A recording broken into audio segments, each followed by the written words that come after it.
ఇప్పుడు మీకు ఒక కామెడీ వీడియో చూపిస్తా. ఎంత కామెడీ అంటే రాత్రి సాక్షి టీవీలో ఈశ్వర్ కూడా ఒక డిబేట్ పెట్టాడనమాట. ఆ డిబేట్లో మనోడు స్టార్టింగ్లో కొన్ని పంచి డైలాగులు వదులుతాడు. మామూలు ఎటకారం కాదు అది, అంటే మామూలు కామెడీ కాదు అది.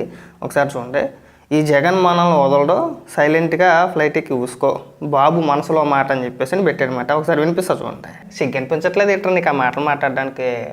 వారానికి 10 రోజులకో లేదంటే నెలకు ఒక్కసారి బెంగళూరు నుంచి ఆంధ్రప్రదేశ్కి వచ్చి ఒక ప్రెస్ మీట్ పెట్టి అడ్డగోలుగా మాట్లాడేసి వెళ్ళిపోతే అది బాహుబలి ప్రెస్ మీటా? జగన్మోహన్ రెడ్డి బాహుబలి? ఇంకేమనిపిస్తుంది? ఈ సినిమా మాటలు, ఈ సినిమా డైలాగులు, ఈ అప్పాబాయ డైలాగులు కొట్టడానికి తప్పితే మీరు దేనికి పనికిరారు. నిన్న ప్రెస్ మీట్ పెట్టాడు కదా, ప్రతి సందర్భంలోని కూడా 15 రోజులకు ఒకటో లేదంటే 20 రోజులకు ఒక ప్రెస్ మీటో లేదంటే నెలకు ఒకసారి వచ్చి ప్రెస్ మీట్ పెడుతున్నారు కదా. ఇదేదో అసెంబ్లీకి వెళ్ళి అడగవచ్చు కదండి. జగన్మోహన్ రెడ్డి ఎమ్మెల్యే కదా, ఎమ్మెల్యే కాకపోతే అది వేరే విషయం. సరే ఎమ్మెల్యేగా గెలవలేదురా బాబు, అసెంబ్లీకి వెళ్ళలేడు అనుకోవచ్చు. ఎమ్మెల్యే గెలిచాడు, మీరు మీ అంతటి మీరే ప్రతిపక్ష నేత అని చెప్పేసి అని అనుకుంటారు. రాష్ట్రానికి మాజీ ముఖ్యమంత్రి. మరి ఇన్ని మాటలు మాట్లాడి మీరు అసెంబ్లీకి వెళ్ళి ఎందుకు మాట్లాడట్లేదండి? అసెంబ్లీలో అడిగితే కాదా? అసెంబ్లీకి మాత్రం వెళ్ళరు. ఈ బాహుబలి అసెంబ్లీకి వెళ్ళలేదు ఇక్కడ. మళ్ళీ ఈ బాహుబలికి అసెంబ్లీకి వెళ్ళాలంటే భయం మళ్ళీ తుర్రుని పారిపోవాలి బెంగళూరుకి కదా. ఈ ఎదవ ఎలివేషన్లు ఇస్తానికి తప్పితే మీరు దేనికి పనికిరారా. నిన్న మాట్లాడాడు, మేము చూసాం జగన్మోహన్ రెడ్డి ప్రెస్ మీట్. సింపుల్గా భోగాపురం ఎయిర్పోర్ట్ మా నాన్నగారి కళండి, మా నాన్నగారి కళ కాబట్టి మా నాన్న కళ్ళ వచ్చి చెప్పాడు కాబట్టి నేను కట్టేశాను అంటాడు. ఎవరు కట్టారో ఏంటనేది అందరికీ తెలిసిందే. జగన్మోహన్ రెడ్డి వ్యతిరేకంగా ఎన్ని పోరాటాలు చేశారు అనేది మనం చూసాం కళ్ళతోటి. ఆ వీడియోలు ఇంకా ఉన్నాయి, ఆ సోషల్ మీడియాలో ఇంకా తిరుగుతున్నాయి. వాటిని పక్కన పెట్టేశారు. లేదు ఎయిర్పోర్ట్ నేనే కట్టేశాను అన్నాడు. ఇక కంపెనీలన్నీ పారిపోతున్నాయి అన్నాడు. ఆ కంపెనీలో మళ్ళీ రామ్కో ఒకటి, అరబిందో ఒకటి, భారతీయ సిమెంట్, ఆ 3 జగన్మోహన్ రెడ్డికి సంబంధించినయే. భారతీయ సిమెంట్ గురించి మళ్ళీ ప్రత్యేకించి చెప్పుకోవసరం లేదు. పారిశ్రామికవేత్తలంట ఆ రాష్ట్రం నుంచి పారిపోతున్నారంట. ఎవరా పారిశ్రామికవేత్తలు అని చెప్పేసి ఒక 5-6 కంపెనీలు చెప్పుకొచ్చాడు. అందులో 3 కంపెనీలు జగన్మోహన్ రెడ్డి ఎమ్మెల్యేని. 2 పార్ట్నర్షిప్ ఉంది. ఒకటైతే సొంత భార్యదే, భారతీయ సిమెంట్ వీళ్ళదే. పారిశ్రామికవేత్తలట వీళ్ళు పారిపోతున్నారట. అది అబద్ధమే. ఇంకా చాలా చెప్పుకొచ్చాడు, కుప్పానికి నీళ్ళు ఇచ్చేసానని చెప్పేసి అని. అది అబద్ధమే. మేము చూసాం. వాటర్ ట్యాంక్ ఒకటి తీసుకెళ్ళాడు, అద్దెకి తీసుకొచ్చిన గేట్ ఒకటి అక్కడ పెట్టాడు. అద్దెకి తెచ్చి వాటర్ ట్యాంకర్తో వాటర్ తీసుకెళ్ళి అటుపక్క నింపి పెట్టేసి జగన్మోహన్ రెడ్డి రాగానే ఒక బటన్ నొక్కాడు. అలా గేట్లు వేసింది. ఈ నింపిన నీళ్ళని అలా వెళ్ళిపోయినాయి. అయిపోయింది. ఇవి ఖాళీ అయ్యేలోపు వెళ్ళిపోయాడు. మొత్తం ఎత్తలా, కొద్దిగా ఎత్తాడు. ఎవరు బాబు ఆగంటారు బాబు, మొత్తం ఎత్తి ఒకేసారి నీళ్ళు వెళ్ళిపోతే కొద్దిగా ఎత్తండి, ఆ నీళ్ళు నిదానంగా వెళ్తే ఈ లోపు మనం వెళ్ళిపోవచ్చు ఎక్కడి నుంచి అని చెప్పేసి అని. 2 రోజుల తర్వాత ఆ గేటు లేదు, ఏమీ లేదు అక్కడ. అద్దెకి తెచ్చిన గేటు ఉంటుంది, ఇటు పోయింది, పట్టుకొని పోయారు. అయిపోయాయి. నేను ఏమైనా మాట్లాడతానంటే శ్రీశైలం నుంచి ఏకంగా 500 కిలోమీటర్లు నేను కుప్పానికి నీళ్ళు తీసుకెళ్ళిపోయానని మాట్లాడతాడు. మళ్ళీ దాదాపు ఏదో చెప్పుకొచ్చాడమ్మా, 32,79,000 ఏదో చెప్పుకొచ్చాడు. ఒక అమౌంట్ ఒక నెంబర్ చెప్పుకొచ్చాడు. ఇంతమందికి నేను ఉద్యోగాలు ఇచ్చేసాను అంటాడు. ఎక్కడ? బెంగళూరులోనా? కల్లోనా? మా హయాంలో అప్పుల గురించి మాట్లాడితే అసలు మేము అసలు అప్లై చేయలేదు అన్నాడు. ఇంకా ఆశ్చర్యం అది.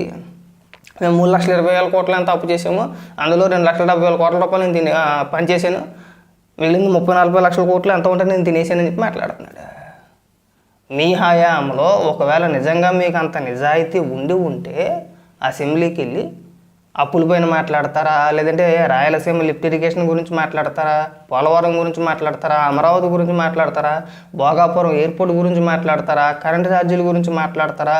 దేని గురించి మాట్లాడినా సరే అసెంబ్లీకి వెళ్ళి కనీసం ఇప్పుడు నిన్న మాట్లాడిన మాటలన్నీ అసెంబ్లీలో మీరు అడిగితే బ్రహ్మాండంగా ఉండేది. అక్కడ అడగరట. ఇక్కడికి వచ్చి బాహుబలి, గోడ మీద బల్లి, బొద్దింక వీటితో పూలు చేసుకుంటున్నారు. ఇంకా ఈ ఎలివేషన్లు మానేస్తే బ్రహ్మాండంగా ఉంటుందండి. జగన్మోహన్ రెడ్డి 100 మాటలు మాట్లాడితే అందులో 99 మాటలు అబద్ధాలే ఉంటాయి.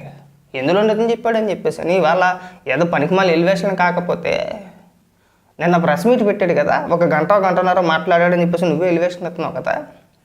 ఇక్కడ అంత గొడ్డలు దించుకునే బదులు అసెంబ్లీలోకి వెళ్తే అందరూ ఉంటారు కదండి, సంబంధిత మంత్రులు ఉంటారా? ఇక పరిశ్రమలపై గురించి మీరే మాట్లాడాలి.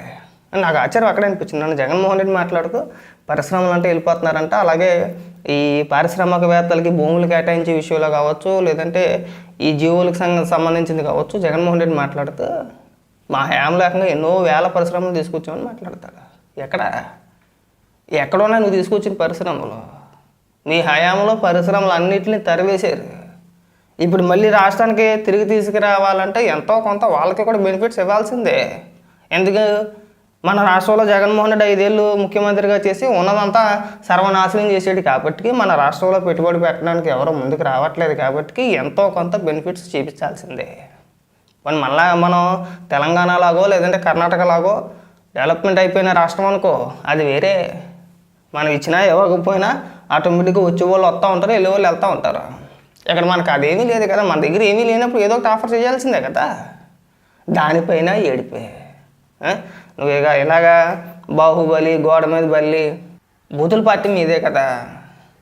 ఎవరు తిట్టారు జగన్మోహన్ రెడ్డిని? ఏ రాజైనా సరే ఎవరైనా ఒక నాయకుడు కానీ ఒక మంత్రి కానీ జగన్మోహన్ రెడ్డిని బూతులు తిట్టారా?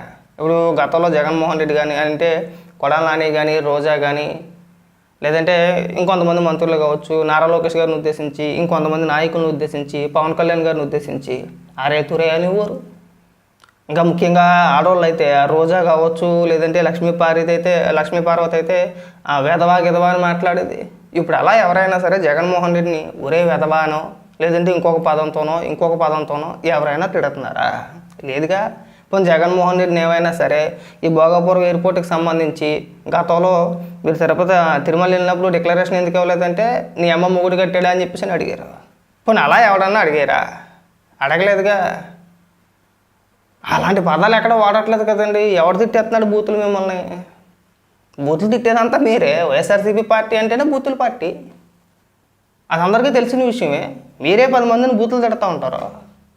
మీరు ఎవరిని తిట్టకుంటే ఉంటే సరిపోద్ది బూతులు. మిమ్మల్ని ఎవడో తిట్టాడు, మిమ్మల్ని తిట్టేస్తారు బూతులు. ఇది ఇంకా విచిత్రంగా ఉంది. వెనకొడుకో సామెతలు గుర్తుకోతే ఇలాంటి మొగుని కొట్టి మొగసాలకి ఎక్కిందని చెప్పేసి వెనక సామెత ఉంది కదా. అలాగా బూతులు మాట్లాడేది మీరే, మాట్లాడిపించేది మీరే, తిరిగి మిమ్మల్ని ఆ బూతులు తిట్టేస్తున్నారు. ఎప్పట్లాగైనా ఎప్పుడు తిట్టేశారు? ఒక నాయకుని చూపించండి, తెలుగుదేశం నాయకులు కానీ తెలుగుదేశం కార్యకర్తలు కానీ, ఇక పలానా వ్యక్తి జగన్మోహన్ రెడ్డిని లేదంటే జగన్మోహన్ రెడ్డి కుటుంబ సభ్యుల్ని బూతులు తిట్టారు అని చెప్పేసి అని నువ్వు స్క్రీన్ ఉంటుంది కదా నీకు, ఎలాగైనా ఆ స్క్రీన్ మీద వేసి చూపించేయండి, ఒప్పుకుంటాం. ఒక్కరంటే ఒక్కరు కూడా మీ స్థాయికి దిగజారిపోయి ఎవడో బూతులు తిట్టరు. నిన్న కూడా మాట్లాడుతున్నా రోజా ఎద్దు మరి అంటే